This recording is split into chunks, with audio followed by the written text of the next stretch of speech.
বহুত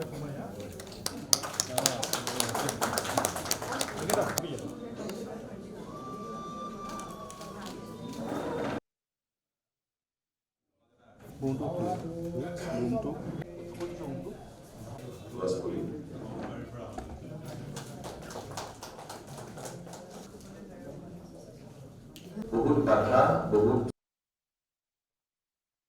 আমার এটার পরে তাক মারার বেলে কোনো উপায় নাথাকে কারণ পগলা মানে কি হয় নাজানে সেই কৰে বহু ক্ষেত্ৰত তাক মাৰে কিন্তু আজিকালি বহুখিনি মানুহ এটা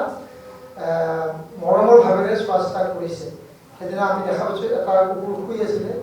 আগেৰে গাড়ী যোৱাৰ লগে লগে ভৰিত যোৱাৰ লগে লগে ডেকা ল'ৰাখিনি গৈ সেই গাড়ীখন আগতকৈ ধৰিছে এই কুকুৰটো কিয় তেনেকৈ কৰিছে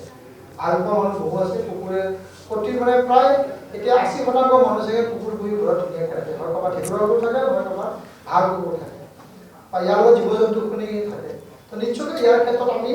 যিসকল তেনেকৈ কৰে এটা যদি সজাগতামূলক আমি ব্যৱস্থা কৰিব পাৰোঁ যে এইটো যদি তেনেকৈ যদি কিবা এটা পায় তেতিয়া আমাক জনাব লাগে আমি তেওঁলোকৰ ব্যৱস্থা গ্ৰহণ কৰিম ক'ৰবাত যদি কুকুৰে পগলা হৈ যায় তাকো কিন্তু জেবিবতা ধৰি অনা যায় লেতেৰে বান্ধি গাড়ীখিনি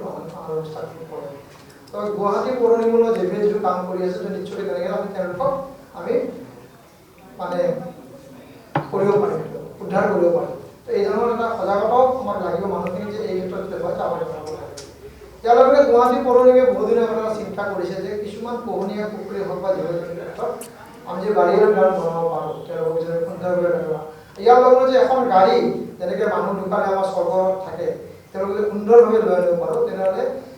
ভাল পোৱা মানুহখিনি জীৱ জন্তু ভাল পোৱা মানুহখিনিক আমি উদগনি দিয়া হ'ব তেওঁলোকক জীৱ জন্তুৰ ক্ষেত্ৰত কুকুৰটা সুন্দৰকৈ তেওঁলোকে আগলৈকে মৰম কৰিব আৰু আজি অনুষ্ঠানৰ মূল কথা আমি কেছবিলাকো আমি কামচামৰ কেছ এনেকুৱা ধৰণৰ যিবোৰ আছে কেছ আমি আৰ্লি বাৰ্ডছে কৰোঁ আমি কিন্তু স্বাস্থ্যটো আমি পিছত নাযাওঁ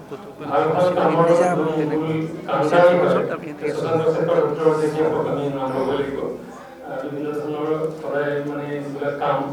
জনহিতৰ কাম জনগণৰ হিতৰ কাৰণে আৰু পশু চিকিৎসা বা পশু পালনৰ যিবিলাক কাম জড়িত থাকে সেই কামবিলাকৰ কাম সদায় আমাৰ স্বচ্ছতা চেক্ৰেটাৰী ধৰি পেলাই কাম কৰি আহিছে আৰু তাৰ কাৰণে মই স্বচ্ছতা চেক্ৰেটাৰীক ধন্যবাদ জ্ঞাপন কৰিছোঁ আজি আশাতে আৰু যেতিয়াৰ ভৱিষ্যত কামনা কৰিছোঁ তেতিয়াও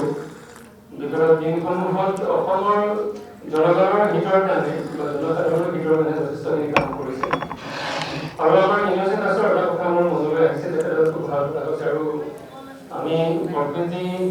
জীৱ জন্তু মানুহ সকলোৱে সহবাস কৰিব লাগিব আৰু সকলোৱে সহৰতে জীৱন ধাৰণ কৰিব লাগিব আৰু এই কথাটো আজিৰ পৰা ৫৫ বছৰ আগতেই মহাপুৰুষ শ্ৰীমন্ত শংকৰদেৱে কৈছিলে।